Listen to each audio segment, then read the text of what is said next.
Hi folks, I'm Prescott Mayor Phil Good, your host for today's episode of Prescott Today. Welcome. We're going to be looking at the Granite Mountain Interagency Hotshot Tribute and Education Center today. Welcome. Come on inside.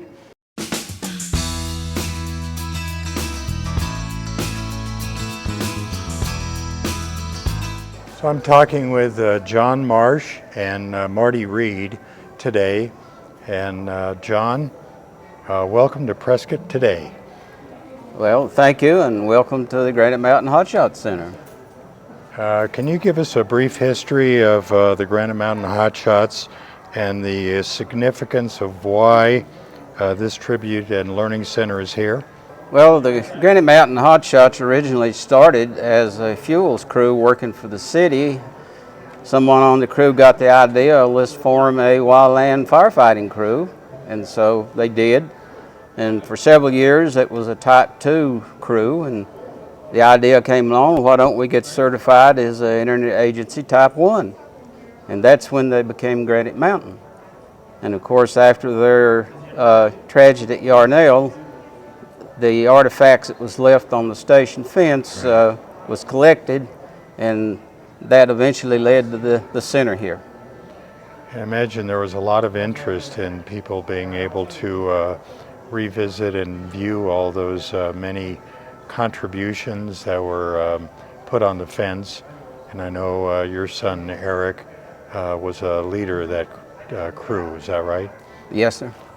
Well, I know the center has a board of directors. Can you tell us a little bit about the board and what their mission is? Well, almost 4 years ago, a group met, and from that original group of 40, a group got together and became the original board of directors. We governed the operations of the center, we approved plans, we organized fundraisers, and they basically function as the governing body of the center. Mm-hmm. How many members on the board, and who are the board members? We have a 9-member board.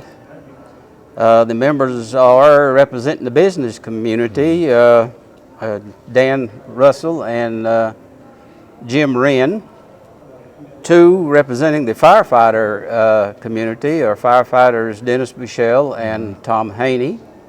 With the city of Prescott, we have Marty Reed, Assistant Superintendent, and John Heine with the Community Outreach.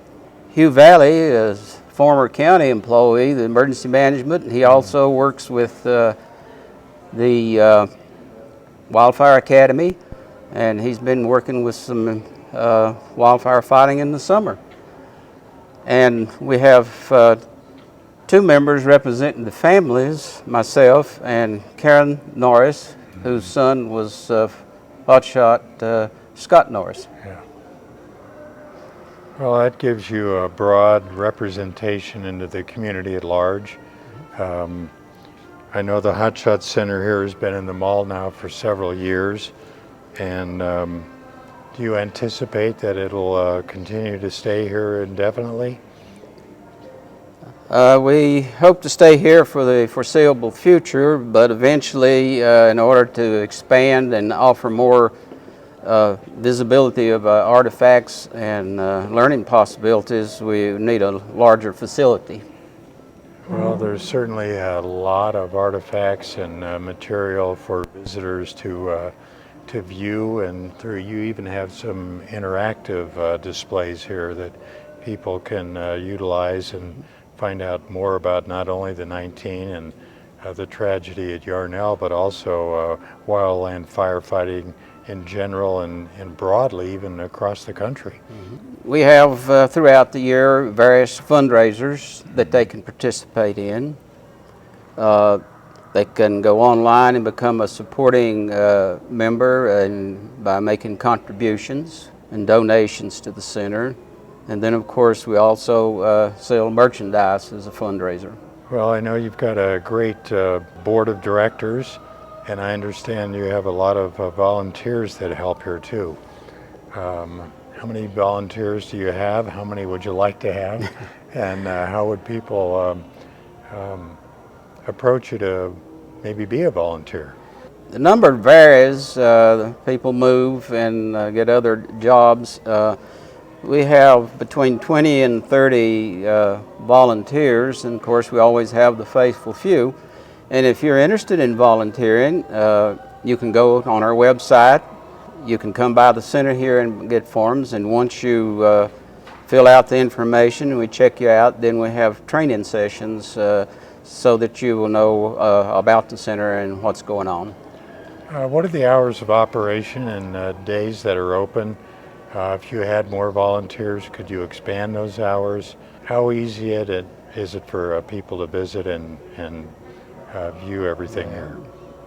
We're only open now on weekends, Friday, Saturday, and Sunday. Beginning next week, our hours on Friday will be 2 to 5, Saturdays 10 to 4, and Sundays 1 to 4. The recent COVID outbreak, it's been difficult to get as many volunteers as we like, and so if we had more, we could stay open more. Are you seeing an improvement in that area? I know a lot of the shutdowns and restrictions have been reduced.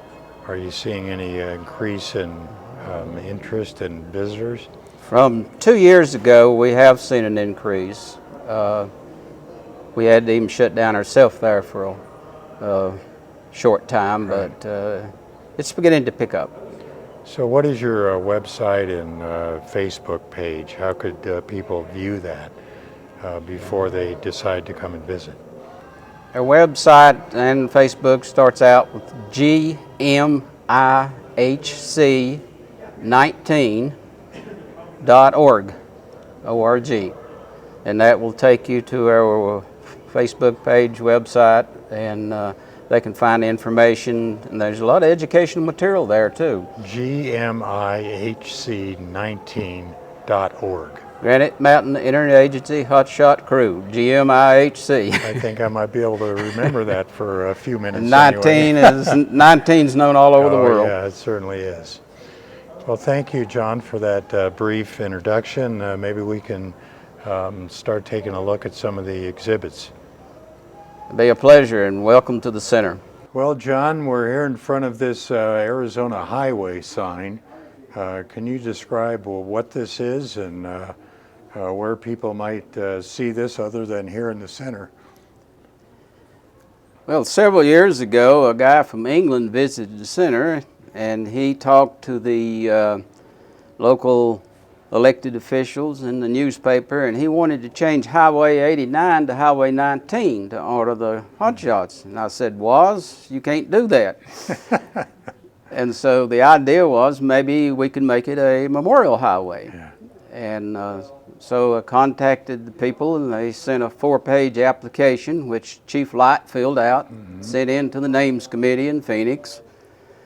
And they only met every 3 months, so after several months, they approved it. And ADOT got on board, and very quickly they came up with this sign. Highway 89 is now Granite Mountain Hotshots Memorial Highway from Wickenburg all the way through the city of Prescott, all the way to Chino Valley. And that's really great. This scenic highway passes by the state park. Right. A couple of miles further on, it passes by the Yarnell Hill Fire Memorial Park. Coming into Prescott, there's a memorial at Station 71, Right. and also a sign. And then on through Montezuma and Sheldon, connects and goes on out to Chino Valley, where several of the Hotshots actually lived. And also it passes very close to center here, and people also visit the cemetery where a lot of the Hotshots are buried. So that's become a memorial highway, as well as passes a lot of our Hotshot memorials. Well, that's wonderful that Arizona Department of Transportation would agree to name 89 the Granite Mountain Hotshots Memorial Highway.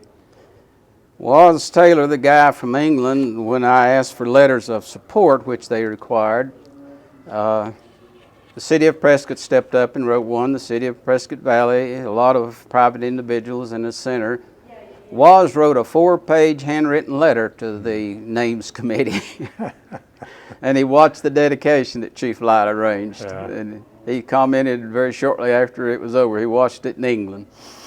Well, that's wonderful. It's great to know that the ADOT responded so quickly and was able to do this. So this will be great recognition for many, many, many years. John, as we begin the tour of the displays here, I noticed the one section here that has a lot of pictures of the 19 and different material here. Can you describe that? Well, the Doce Fire that burned Granite Mountain occurred shortly before they went to Yarnell, and this is part of an educational display that shows fire maps and how they would use those maps like this one to keep track of where the fire is actually burning. And the reason we see that pyramid and the guys in the tree, they saved that tree from burning. Right. It's the oldest, largest alligator juniper in the world, supposedly. And the reason that picture is, they always made a crew picture every year, but that didn't survive to the end of the year, and so that's the reason we see that one.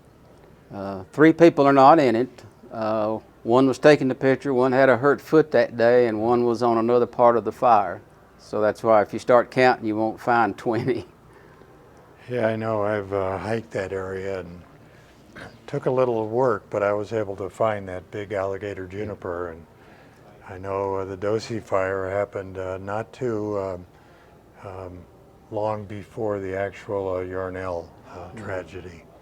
As you move on around, you notice that one prominent thing on display here are a number of T-shirts.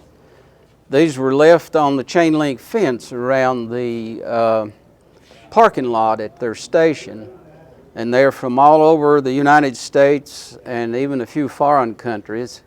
And we have a little over 1,100 shirts in our collection. We've got almost 800 on display. Yeah. And the kiosk behind us, that represents the chain link fence, and some of the shirts are on it.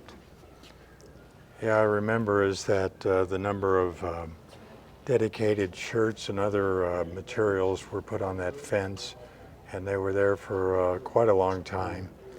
And now we have a plaque that we dedicated a couple of years ago that represents where that Hotshot station was, and where the fence was, and where all these shirts and other material were left there.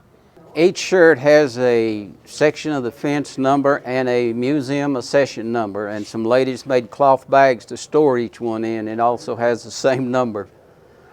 And the reason they're faded, as Mayor Good said, is they hung on the fence for some time. Right. We're moving now into some of our educational part. This is provided by the Forest Service. That's why we see Smokey over here in the corner. And these pamphlets are available for visitors to pick up, and it displays some of the causes of wildfires.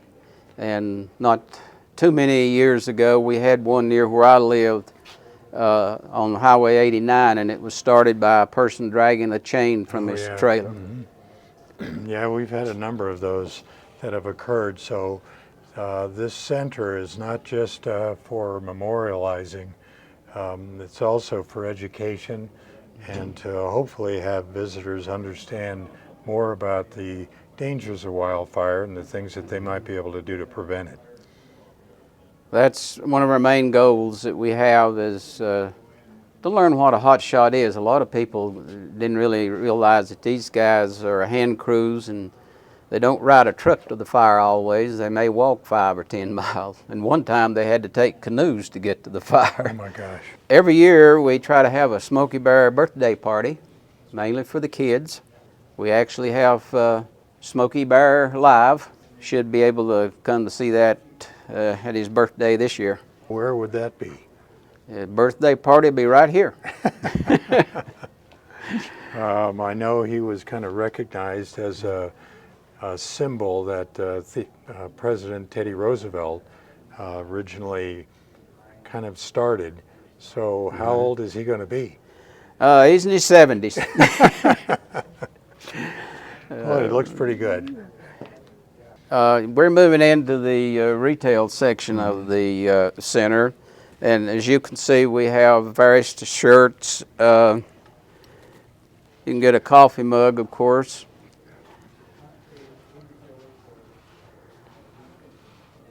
It has recognizing the Prescott, Arizona 19, not the Yarnell 19, the Prescott, Arizona.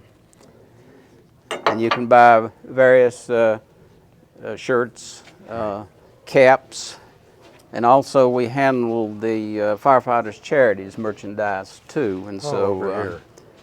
that's part of the materials that our customers can buy. And we're constantly changing colors and designs, and we've got a new one coming out pretty soon. So if you happen to have purchased one of these before, come on back and get a new version. All right. We've got people that actually collect every different one. Oh, that's great. That certainly helps support the ongoing costs of operating the center, doesn't it? To make the displays in here, they're not inexpensive. Our poster boards and things like that, our banners that we use, educational material, keeping our websites going. That's what we use the funds for. That's terrific. And a large part of our funds goes into a capital project, so eventually someday we may be able to purchase the center. Maybe even a standalone museum center display of some sort. Right. It takes time and persistence, and Most sure of our you have- fundraising is stored in a capital projects account. People ask where these theater seats came from, and one year they were on a fire somewhere, and along the side of the road was a junk pile. And these chairs were there, and so they picked them up and used them in the station. And at one time they were Crew 7, and at one time the name was Prescott Fire Wildland Crew. And where did that logo come from? And there's a rumor that when they changed stations, someone took a chainsaw and cut it out of the wall. Of course, you know how rumors are, Yeah. but here it is. So And the you- pictures around it are the crew pictures from the beginning in '04, and of course the last one in '13 was the one in the tree. And you can see the crews as they existed over the years, and some of the shirts, as you see, they changed as the crew changed. You got Prescott Fire Wildland Crew, and then when they became Granite Mountain, that's when they became certified Type 1 Interagency Crew, which is different from a Type 2 and so on. So that's why the logos changed. So is that where the R3 is? Up there? On That's the region that region. the Okay. crew is in. There's around 100 plus crews in the nation, and they're divided in different regions, and that's the region here, including. So Crew 7, Station 7, you got 7 theater seats here, and obviously 7 was well connected to the Hotshots. We're coming up now to the display that was prepared by the Arizona State Parks and Trails. The idea for a state park came about early on when various individuals and family members were looking for a way to memorialize and commemorate the Hotshots. And the idea of a memorial state park. They were able to buy about 320 acres. It's a trail, different from a lot of other state parks. All along the trail, giant boulders will have a plaque with a picture and a little bio of each Hotshots, and you can see from the maps. Right. And when you get up to the top of the trail, the overlook looks down on the fatality side, so that's included in the park.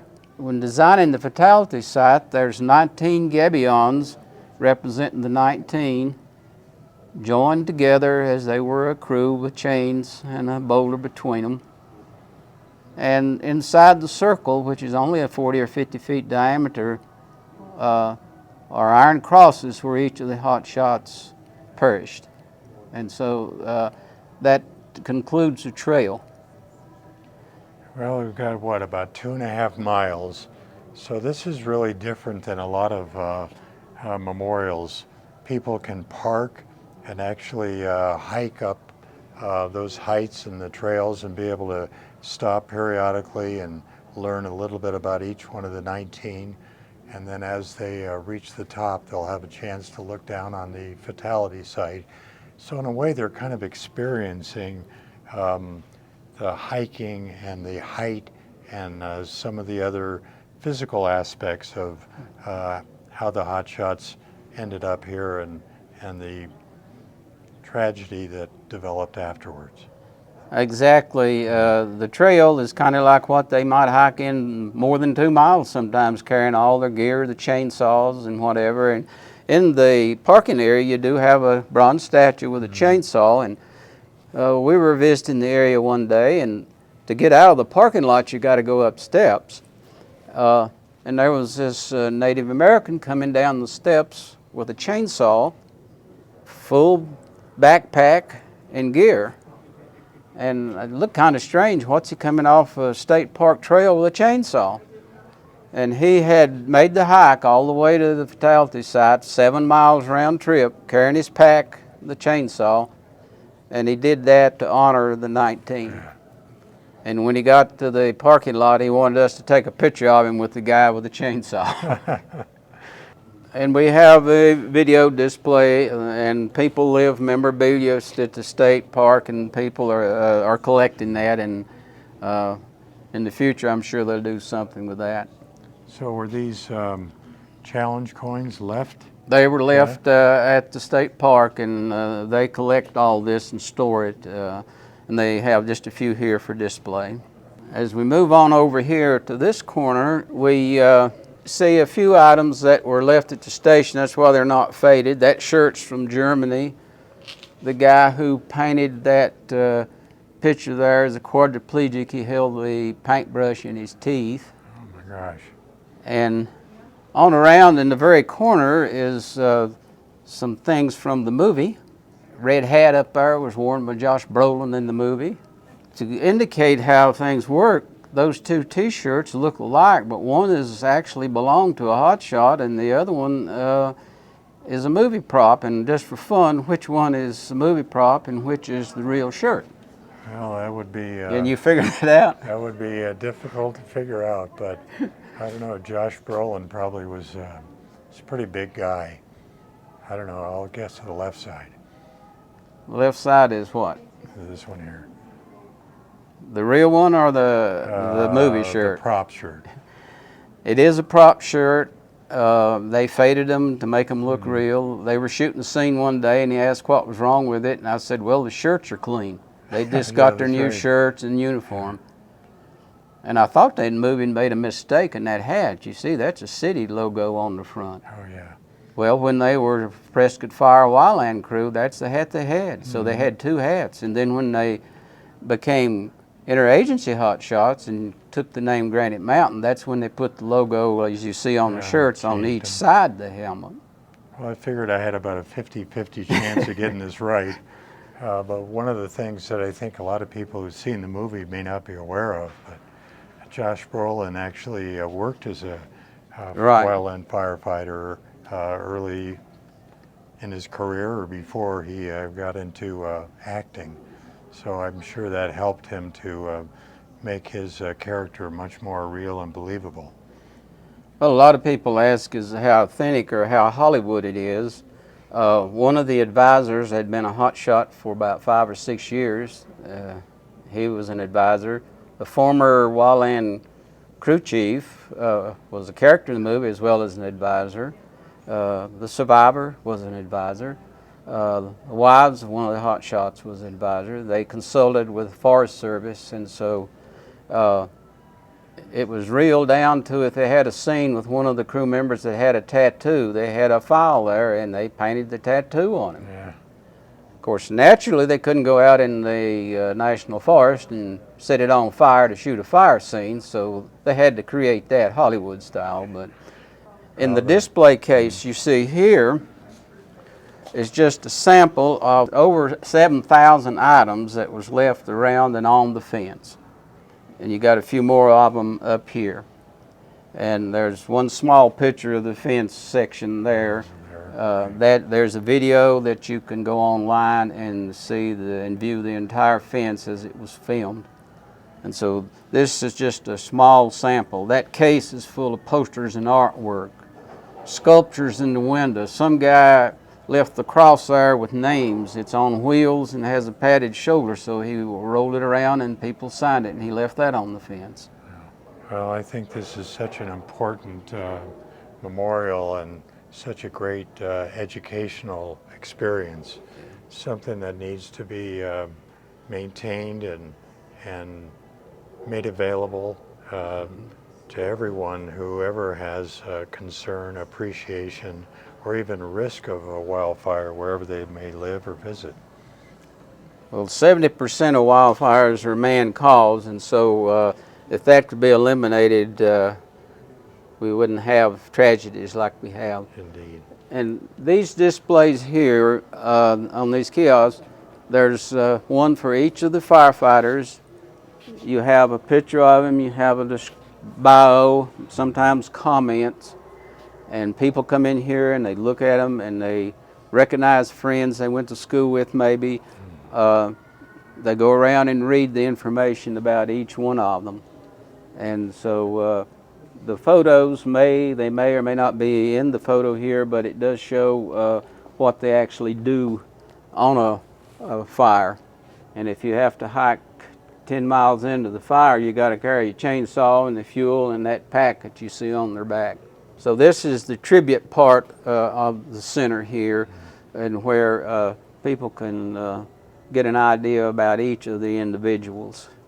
As a combat veteran myself, I know how much your team means to you and how much they commit to looking out for each other. So I'm sure bonding with all their challenges and fires that they fought really created an effective team. Well, when you asked the question who the Hotshots were, they were sons, they were brothers, they were boyfriends, they were husbands, and some of them were fathers. Yeah. And so that covers a lot of our population. They were young men who were dedicated to a very difficult job. Yeah. And the job is to conserve our national resources, as well as hopefully keep fires out of homes and save lives and property. Yarnell lost over 100 homes and buildings in that fire. Well, let's hope that everybody takes these concerns to heart and does their best to keep fires from starting so our firefighters aren't put at risk. You asked a question about the authenticity of the movie, which will be shown very soon at the Elks Theater. Right. The actual buggies that haul the crew and their gear and the superintendent's truck were leased by the filmmakers from the city, and so the real vehicles were used in the movie. The two buggies have been purchased. One's in a museum in Phoenix and one in Bellflower, California. And when we get a larger place, we get the buggy in Phoenix back to display. We're going to put it in here, but it took up a lot of room. I imagine it would. So you still own it, and they're being leased out for It's these, owned by an individual that bought them when they were put up for sale. The families were going to pass the hat, but the one individual bought them, and so that's hopefully the deal. The superintendent's truck is still being used, but it's over 10 years old and got a lot of miles, and we hope pretty soon that it can become part of the history of Prescott. Believe it or not, history is made in a lot of different ways, and the Granite Mountain Hotshots became part of the history of Prescott because they were the only crew sponsored by a city. Right. It's not a good thing that they perished to get the popularity of Prescott, but in the short time we've been open, it'll be 4 years, the 29th of June, we've had over 42,000 visitors. Wow. And we hope that as they come in and visit here, they spend their money at the mall and in the town of Prescott, and that benefits the mall store owners and the town financially. Right, and it contributes to the active use of the Gateway Mall and the ability for visitors to find the center here and be able to visit it and revisit it. Mm-hmm. So John, I see that every one of the 19 has their own section of fence here with their name and their background and pictures and what they did. So it's a great tribute to their work. There's even a map over here that shows all the fires that the 19, or at least the Hotshots, were involved in. So they even responded as far away as Tennessee and Montana and of course all of our neighboring states. But you know, when fires were raging and they needed more boots on the ground, the Hotshots responded. Well, interagency crews are on call anywhere in the United States they're needed. The year of the tragedy, they were on a fire in New Mexico. Then they came back to the Doce Fire here near Prescott, and then they were called to the Yarnell Hill fire that year. Well, what a great center. It's so good to have a chance to visit with you and have you describe this wonderful center and the memorial. I certainly hope that everyone who has a chance to see this issue of Prescott today will take the time to come down and visit and revisit, just as John was mentioning. There are new display materials, there's new materials that can be purchased. So I certainly hope that everyone will take the time to visit and contribute to the support of the center. Well, we certainly appreciate you being our guest today, Mayor Good, and we're looking forward to hopefully many years of cooperation between the city, and it'll be beneficial to both of us. Absolutely. Thank you so much, John. Thank you. Well, hi, Marty. This is Hi, Marty Mayor. Reed. Marty's on the board of directors here at the Granite Mountain Interagency Hotshot Memorial and Education Center. Yes. Did I get pretty close to Pretty that? close. Okay. That was a mouthful right there. It is indeed. So Marty's a member of the board, and can you tell us a little bit about what the board does and what your activities are to support the center? Sure. We have an all-volunteer board, and we gather about every month and talk about how we can support the center, keep it open. We're all volunteer run, and we organize fundraisers so that we can make money to keep the center open for the public. Well, we talked a little bit and we saw some of the merchandise available, and I'm sure that adds some to your goals. But tell us more about the fundraisers you're planning and working on. Well, thank you for asking. The one coming up is May 14th with a band that all of our locals will know called Road One South, and this is at the Elks Theater. Brad Newman, if you know that entertainer, he's going to be there as well. They both have written songs about the Hotshots and the tragedy. And this is a fundraiser event for us. We are the beneficiary of the concert. So some of the proceeds will go to us. Please go to the Elks Theater and buy tickets. It's going to sell out because Road One South is pretty popular. They're very popular. And we will be selling some merchandise there, and we'll speak, and there'll be a donation booth. And that's on May 14th at 7 o'clock at the Elks Theater.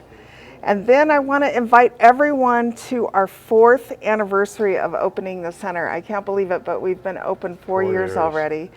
And that's on Saturday, June 25th. That's not really a fundraiser, but I do want people to come out. We're going to try to have some pipes and drums. We'll probably have some snacks. We'll show off the center. And of They course, can probably make a donation, couldn't they could make a donation, they could buy merchandise. So that's Saturday, June 25th. And then on Sunday, June 26th, we're having our second annual fundraiser at Matt's Saloon. And we had a wonderful time last year. The fabulous Keene brothers will be there performing live, and we'll have delicious food and raffle items and selling merchandise. It's a big party. So come to Matt's Saloon on June 26th from 2 p.m. to 6 p.m. Well, this is very important. You have to realize that there's no admission to come in and tour the center here and see all these displays. So being able to have fundraisers and collect donations to be able to keep this operation available and the hours of operation open and more days, all those fundraisers and donations are really needed to do that. That's true. Yeah. That's how we keep the center open. And a lot of people know that the Hotshots sometimes went to Matt's Saloon, and of course Matt himself is a big supporter of the center. So I hope you can come out to that. And lastly, I just kind of want to mention that also at the Elks Theater. The Elks Theater is a great partner for us.